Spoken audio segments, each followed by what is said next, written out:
ഓം gum ഗണപതയേ നമഃ. ഓം ശ്രീ സരസ്വത്യൈ നമഃ. ഓം ശ്രീ സദ്ഗുരുഭ്യോ നമഃ. ആത്മാവിന്റെ സ്വരൂപം നിർഭയതയാണ്. ഏകമായ ആത്മതത്വം മാത്രമേ ഉള്ളൂ എന്നുള്ളതുകൊണ്ട് വാസ്തവത്തിൽ ഭയക്കാൻ ഒന്നുമില്ല.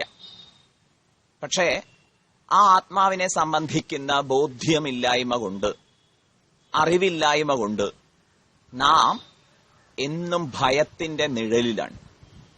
ഈ ഒരു ദുരവസ്ഥയിൽ നിന്നും മോചനം നേടാൻ പല പ്രകാരത്തിലുള്ള ഭയങ്ങളുടെ നിരന്തരമായ വേട്ടയാടലിൽ നിന്നും രക്ഷ നേടി ഒരു ഫിയർലെസ് സ്റ്റേറ്റ് അത് സ്വന്തമാക്കാൻ എന്തു ചെയ്യണം? നിർഭയ ആത്മസ്വരൂപത്തെക്കുറിച്ചുള്ള നിരന്തര ധ്യാനം തന്നെ ഇതിന് വഴിയായിട്ടുള്ളൂ, ഉപായമായിട്ടുള്ളൂ, രക്ഷോപായമായിട്ടുള്ളൂ. ആത്മാവിന്റെ സവിശേഷതകളെക്കുറിച്ച് ഏറെ വർണ്ണിക്കുകയുണ്ടായി.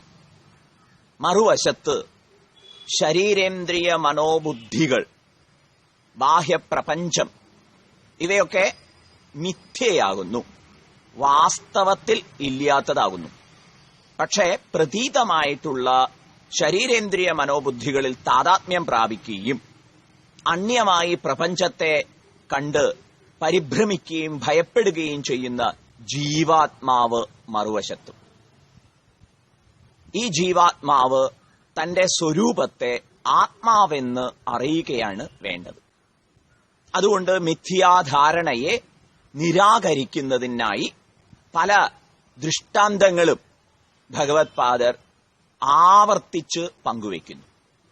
ഇവിടത്തെ ദൃഷ്ടാന്തം ഒരു തൂണിനെ കണ്ട് പുരുഷനെന്ന് കരുതി ഭയക്കുന്ന ഒരു ദൃഷ്ടാന്തമാണ്, ഉദാഹരണമാണ്.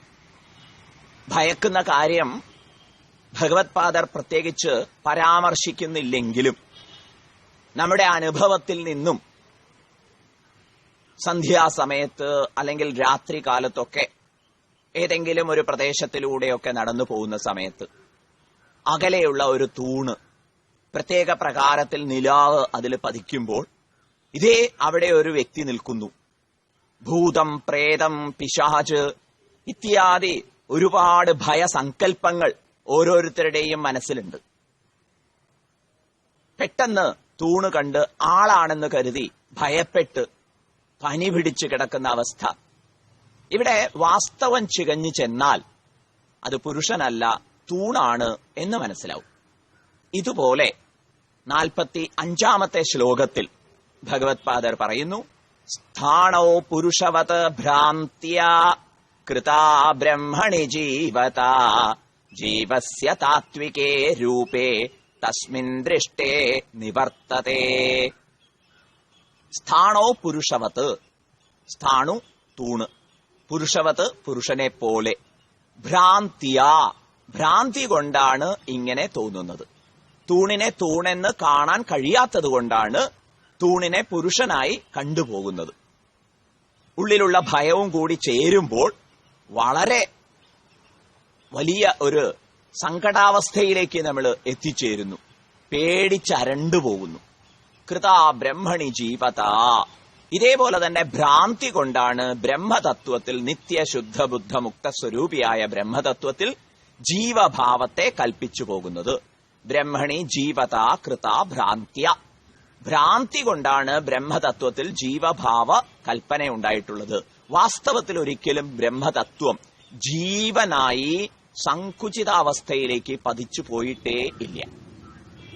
ജീവാത്മാവിനെ കുറിച്ച് നമുക്ക് വ്യക്തമായ ധാരണയുണ്ട്. ആ ധാരണയുടെ നാനാർത്ഥങ്ങൾ തേടിപ്പോയാൽ, ആഴങ്ങൾ തേടിപ്പോയാൽ അത് ബ്രഹ്മമാണ് എന്ന് തിരിച്ചറിയാൻ, റിയലൈസ് ചെയ്യാൻ സാധിക്കും.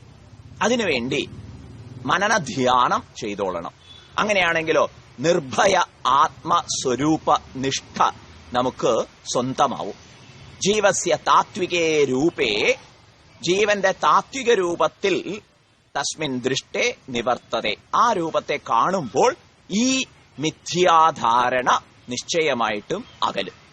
അത്തരത്തിലുള്ള ഒരു മോചനത്തിനു വേണ്ടി, ഭയമോചനത്തിനു വേണ്ടി പരിഭ്രമങ്ങളുടെ രക്ഷയ്ക്കായിക്കൊണ്ട്, പരിമിതികളെ ജയിക്കുന്നതിനായിക്കൊണ്ട് ആത്മാനുസന്ധാനം, ബ്രഹ്മാനുസന്ധാനം നിരന്തരം നമുക്ക് നടത്താം. ഏത് ഭയപരിസരങ്ങളെയും അവധാനതയോടെ ശ്രദ്ധിച്ചു നോക്കാൻ നമുക്ക് ജാഗ്രത പുലർത്താം.